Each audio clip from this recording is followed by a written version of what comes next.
looks inconvenient and unpopular even when we love truth more than our comfort, job, or reputation.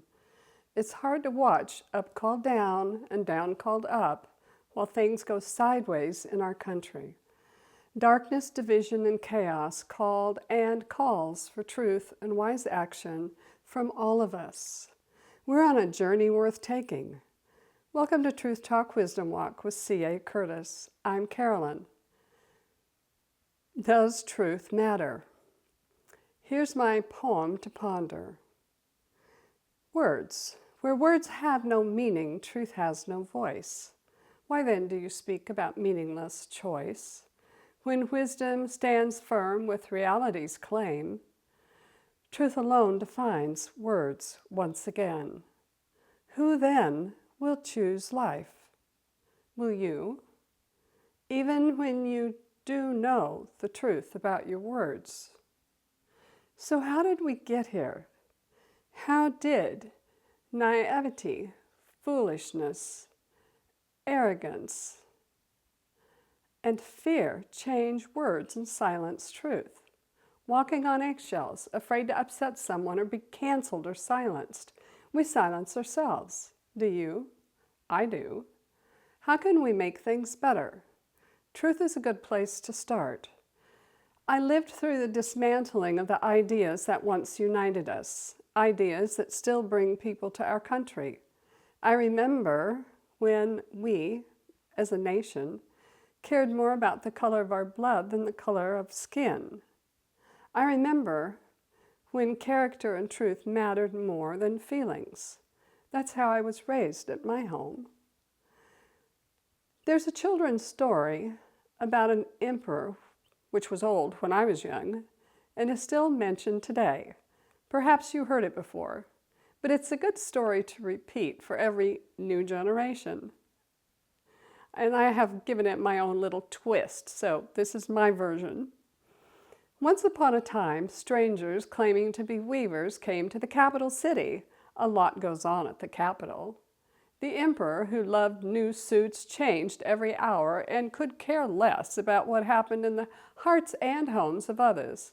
Do you think that behavior is diagnosable? Yes.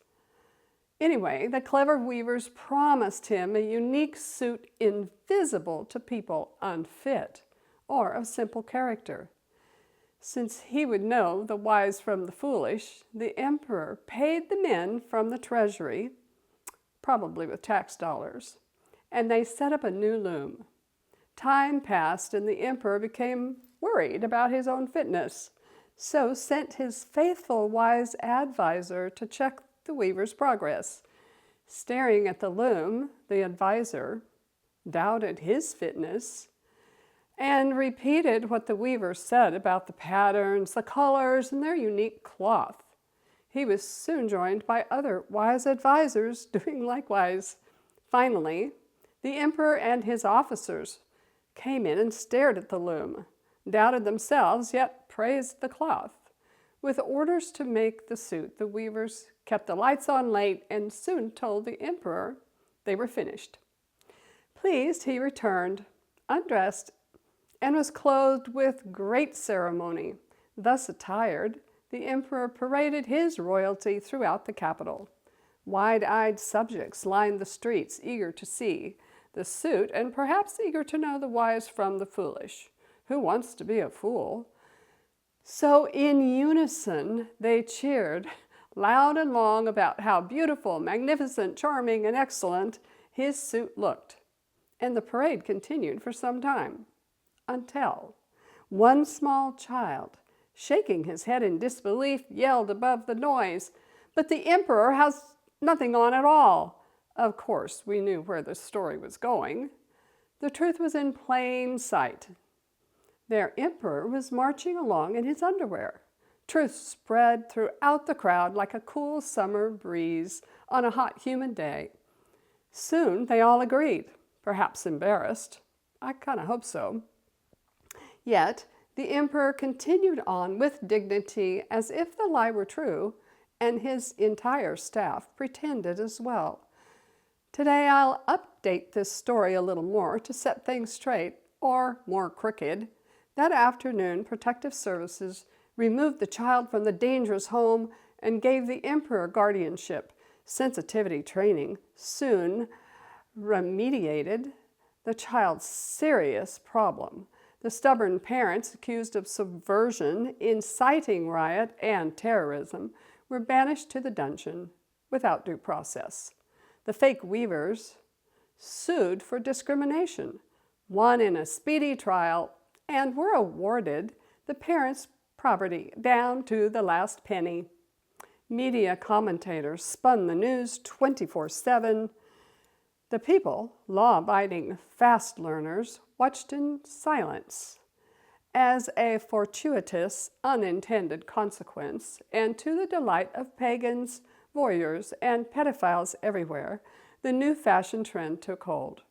Shed of cumbersome clothes, townsfolk celebrated freedom with underwear parades, and the child remained strangely silent.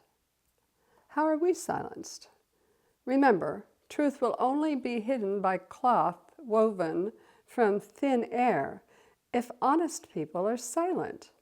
The author, Hans Christian Andersen, would not be surprised at our truth crises. During his life, in 1848, the absolute monarchy of Denmark was abolished. Perhaps real life inspired him to write the emperor's new clothes. That is often what happens. Today, truth is in such doubt that it's easier to look at whether or not truth even matters. Your truth, my truth, whose truth? Well, that's your truth, some say, as if truth can be something or nothing at the same time. Can truth be true or false at the same time? Does truth really matter? How does it matter if your lover tells you the truth? If your spouse tells the truth? Your best friend, boss, doctor, contractor? How about your banker? What do you believe? How do you actually live? Does what you believe line up with how you live?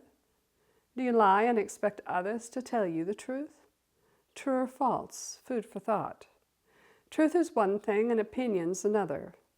Opinions and theories can and should abound, be studied, tested, wrestled out in vigorous discussions and debates. That's how we learn. That's how we grow past third grade, middle school, high school, and hopefully beyond. Or rather, that's how I grew up before the 60s, before identity politics and victimhood conquered truth in the public arena. We can refuse to be silenced, and I do believe we are reclaiming the day. We can measure ideas by reality, congruence, verifiability, and even consequences rather than by primal feelings. However, since it is impossible to know everything that we need to know, we need truth to light the path of our own wisdom walk. Please be honest. Do a real fact check. Yeah, fact check on your computer isn't necessarily factual. Be honest if the emperor is naked or in his underwear. Show children that truth and honesty matter. On that note, let us go back to the future of the strangely silent child.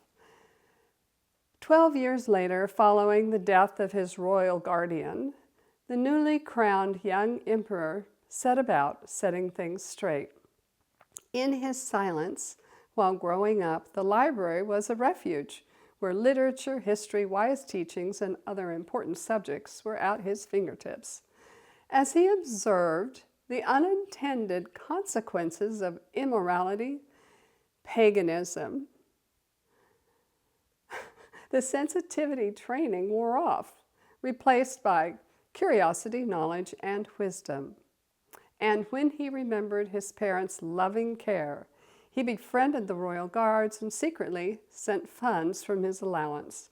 So dungeon life improved for the guards and the prisoners. And they even had access to his library. Before his inauguration, his parents were released from the dungeon, clothed in royal robes, and soon sworn in as his truly wise advisors. All future parades honored heroes, while celebrating liberty and justice prevailed. Speaking of justice, all the political prisoners were released. The fake weavers were tried, convicted of fraud, and sent to hard labor to repay their debt to society down to the last penny. And of course, all of the family's goods were returned to them. But they really didn't need it anymore, so they donated it because they actually lived in the mansion at that point. All lovers of truth lived happily ever after. That is our future hope. I like happy endings and new beginnings. Do you think any of the old emperor's wise advisors, officers, or staff confessed? Did they clear their conscience with truth talk? Did they write best-selling tell-all memoirs about their part in the cover-up and the deception? So much remains to be discovered. Truth is a solid foundation. Stand on it. Truth matters, and you matter. Love truth, be grateful, and do good. And thank you for joining me on this journey of Truth Talk, Wisdom Walk. Until we meet again.